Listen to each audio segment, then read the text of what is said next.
Alright guys, thank you for clicking on this video. Just want to say something really quickly before we get into this little podcast style video with my boy Dylan from Unleashed. So I had some camera difficulties during this video. My camera shut off about not even halfway into the podcast. So I only have about half the conversation that actually went on. So if you guys are interested in seeing the second half, which I think is the more interesting half, getting a lot of good stuff in that half, go click on Dylan's channel. It's called Unleashed. Be in the link below. He makes good videos. He makes all kinds of sit down talking videos, and he'll do a bunch of different style videos once the weather warms up. So go check out his channel to see the rest of this video, and go check it out in general. So thank you guys for watching this. Enjoy the podcast. Alright, we are calling Dylan right now. What's up? Are we good? Of course, yeah. I just got the error message. Alright. Alright. We're good. Good? Yeah. Alright. So, discussion pretty much ranging from putting out a video like once every 2 weeks lately because I've been busy with other stuff. But yeah. I got like some political stuff going, and I know a little bit of everything on this channel, and like the direction of my channel is kind of, you know, seeing where it takes me. I'll definitely going to do some more fishing soon as things heat up over here in southeastern Michigan. And I know you've been pretty strict on the fishing. I've seen you doing some gun stuff, so looks pretty interesting. But yeah. But Okay, so you got that. yeah. As far as and I got this. oh, what is that? An AR? This is a DPMS AR with a Field and Stream 4x9. Yeah, that's nice. Yeah, she's pretty good. I got about a mag's worth of ammo. What's that take? 223s? So it takes either or, which is 223 is like basically a jacked up 22. Yeah, dude. I mean, yeah, I've been doing a lot of fishing videos lately, but I'm not gonna keep my channel to that, you know. I'm trying to keep it as open as possible. Basically, anything I want to share with my viewers, I'll basically do that. Whether it's like just traveling somewhere or whether it's fishing. I mean, it's just that I want to share my life. So like most of the things that I do in my life are fishing because I just fish a lot. But yeah, that's like you just gave a little direction on your channel. I figured I'd put mine out there, just saying that it's not all fishing at this point. It's gonna be a lot more. Sure. So I know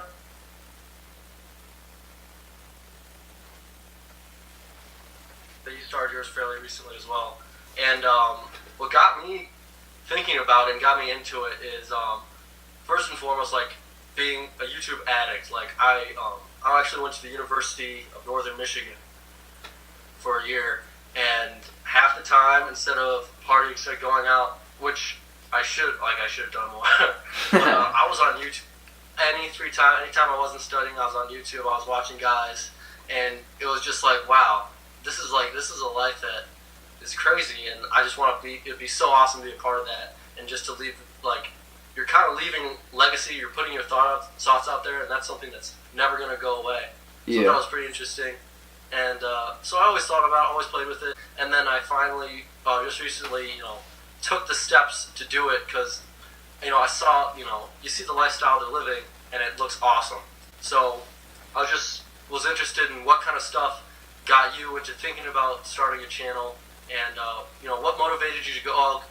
Okay, I'm gonna buy this. I'm gonna set up a channel. I'm just gonna. And one of the bigger hurdles there is social. Yeah. You know, and you have this nervousness about, okay, well, do I really want to invite people that, you know, I know, but that don't really see certain sides of me? Yeah, into your life, you know? Yeah. Alright, well, to start, technically I've been doing YouTube since I was like 10 years old. me and my dad was dating this woman, and she had 2 sons, and one was, I think, a year younger than me. So me and this kid, we used to make YouTube videos all the time, just like stupid, like literally random stuff. Oh yeah. Our channel, I forget, our channel was called Ketchup and Mustard, I think, and we used to like dress up in ketchup and mustard outfits. We had like bought costumes at a yard sale and just like do like stupid little stuff, like kind of like Smosh used to do. Oh, yeah. And yeah, but we stopped doing that. Well, they broke up, and so we stopped hanging out all the time, and we stopped doing videos. And then I really started doing it, yeah, like you said, recently, in July, I think. So it's been probably 6 or 7 months now. But the real reason that I got into it is pretty similar to yours. The one day I was just bored, and I wanted to go fishing, but I couldn't go fishing. So and naturally, I just typed smallmouth creek fishing into YouTube, and what did you know? A John B video came up. So I watched it, his video.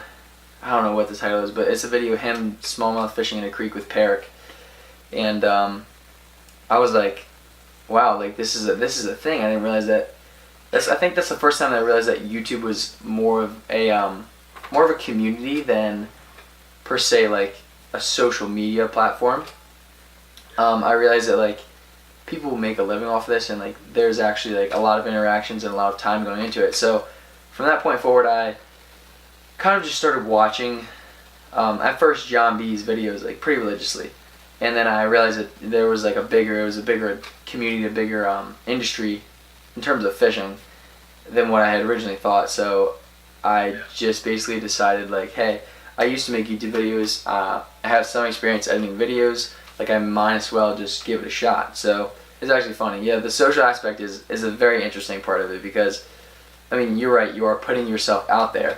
You're almost like creating a brand for yourself without actually doing that.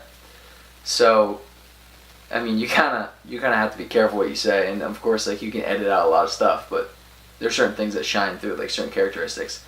But I've always been good at like kind of putting on like performer act, I guess you could say.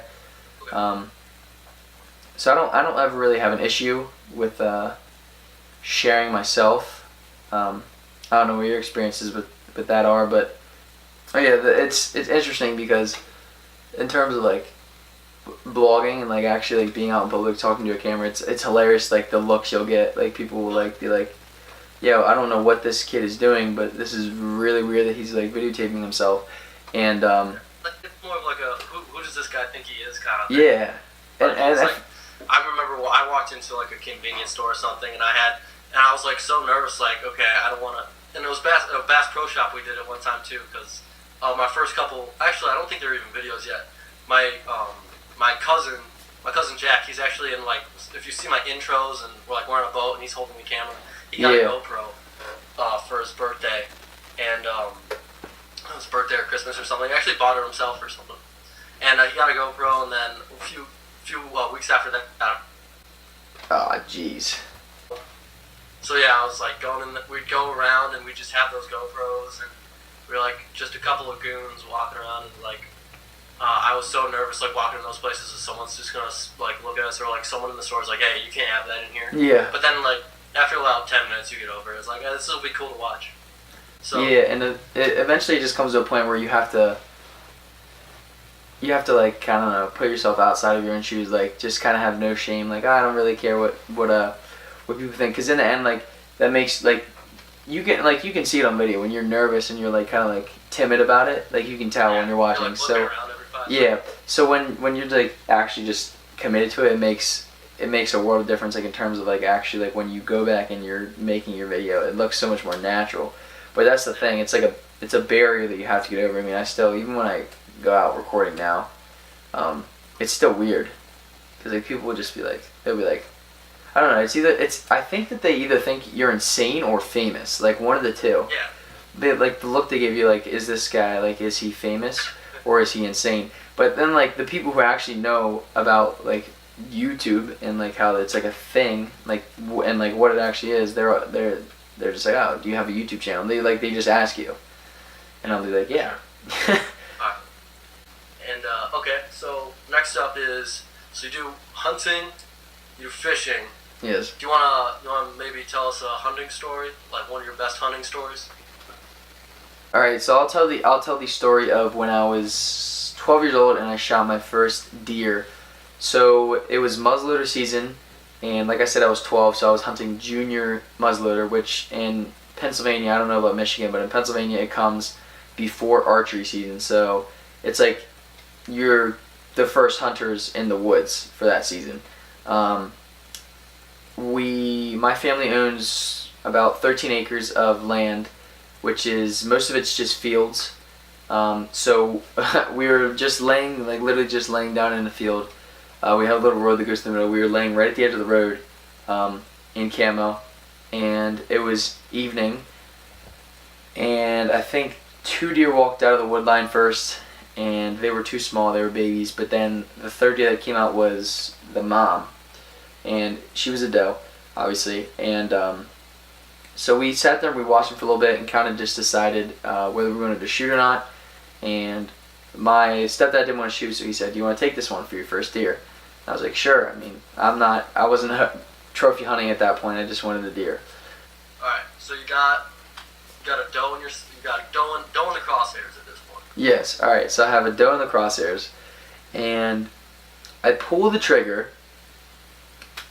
Bullet fires out, hits the deer. Where were you holding on the deer? First of all, do you remember exactly where? Yeah, where right. Holding the crosshairs? Right in what we call it the rocket pocket, right? Like right behind the front shoulder. Okay.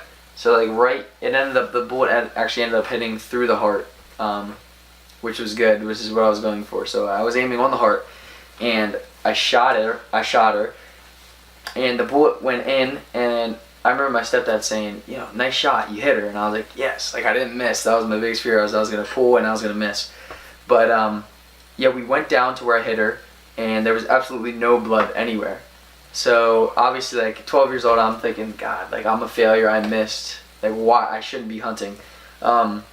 So we looked for about 2 hours through the field, and we got to we were walking along the wood line, and we got like 10 yards into the woods, and all of a sudden, like we hear this big ruckus, like something big got up from laying down, ran off into the woods. So we're like, all right, maybe she's injured. We're just gonna give her the night to like die. So I actually skipped school the next day to go out and find my deer. So we were out there at 8 o'clock, 9 o'clock, and walking along, and I'm like just looking through the woods, and we weren't out there for 10 minutes, and I see this big brown, just something big and brown laying on the ground, and I was like, I said, I think that's my deer. He said, no way, I don't think you hit her. I said, I think that's my deer. So we walked up, and yeah, surely enough, that was her. She, what ended up happening is, my stepdad packs his own rounds, so I guess he didn't pack enough gunpowder into it, so it entered the deer, hit through the heart, and never exited. So it only had one hole, and she just didn't bleed, I guess. The blood didn't come out of the entrance hole. So yeah, she died of internal bleeding, and we got her there, got the meat, and that was a wrap. But for a while, I thought that I missed my first deer. I'm actually lucky. I've never missed a deer, but I'm definitely bigger into fishing than hunting. I've only ever killed 3 deer. With hunting, there's bigger entry barriers. Yes. Hunting, definitely. Like, I come from a family that has hunting. Like, my uncle, he lives in Illinois, and he's a bigger hunter. And my uncle has only just started hunting because my little cousin has been really big into it. So he started hunting again, and they've been hunting only for a few years. And my dad has always been really busy with work, so he never had us. He was never out doing it. So it's something that if your family doesn't do it, it's hard to get into when you're young, unless you you miraculously know someone who's generous enough to take a 10-year-old that they don't know hunting. Yeah. So I've been small game hunting for a while. We have a property in Kentucky. It's only like 6 acres, but we've gone down there and we shoot BB guns for like the entire week that we're down there. Trying to get squirrels and rabbits or whatever, and especially down in that area of Kentucky, all the squirrels and rabbits that aren't dumb the only ones that live are the smart ones that know how not to get shot. Yeah, of So, course. yeah, so, you know. Alright, I'm just getting done editing this video. It ends pretty abruptly because, like I said in the beginning, I lost about half the footage due to difficulties with my camera. So, if you want to see the rest of the podcast, go check out Dylan's channel. Again, it's linked in the description below. This is a different style of video. This is something I want to do a little bit more in the future once I get a bigger audience for various topics. I want to have different people on sort of like a podcast sit-down thing because I think it's enjoyable to watch and to talk with people about different stuff. I hope you guys enjoyed this video. Different style. Go check out some of my other videos. Caught really good smallmouth in my last video. So if you haven't seen that, go check it out. But until next time, I'll see you guys and stay fresh, guys. Oh, that was really stupid. I don't want to put that in there. We'll see you later.